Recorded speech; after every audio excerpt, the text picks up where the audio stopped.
Vijana wa halmashauri ya Itigi wilayani Manyoni mkoani Singida wamepewa mafunzo ya namna ya kuomba na kunufaika na mikopo.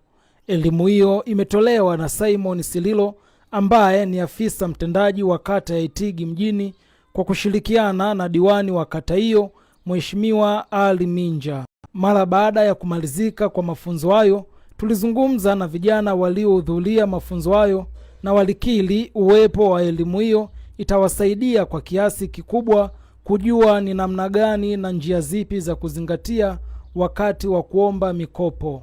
Mtu anapopata mkopo akafanya shughuli labda ya mifugo au ufugaji, kwa mfano ufugaji, akapata pesa, hiyo pesa anaweza akafungua biashara nyingine, kwa anaweza kujiajiri mwenyewe, akaajiri na vijana wenzake. Elimu hii ambayo imetolewa kwa vijana ni elimu ambayo ni muhimu sana.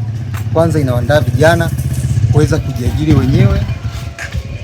Pili, inawasaidia vijana kupata elimu ya kuweza kufanya uwekezaji katika sekta mbalimbali, hasa katika sekta hii ya kwetu. Kuna umuhimu mkubwa sana kama sisi vijana na tumeelimika, basi tunapata faida kubwa sana. Hata hivyo, vijana hawa wanatoa wito kwa vijana wenzao kuhudhuria semina mbalimbali na mafunzo mbalimbali ambayo yanakuwa yakitolewa. Ofisi ya Mbunge inatoa wito kwa ajili ya kuwasapoti vijana wote ambao watachangamkia hii fursa, lakini iko pamoja kwa ajili ya kushirikiana na viongozi wetu kwa ajili ya kupatia elimu ili kesho na kesho kutwa waweze kujikwamua kiuchumi na waweze kutoa ajira kwa watu wengine. Wajitokeze kwa wingi ili kupata elimu, maana bila elimu huwezi kufanya chochote. Haiwezekani watu ambao wameitwa hapo kwa ajili ya kupatiwa elimu haujafika afu unataka mkopo. Hiyo haiwezekani.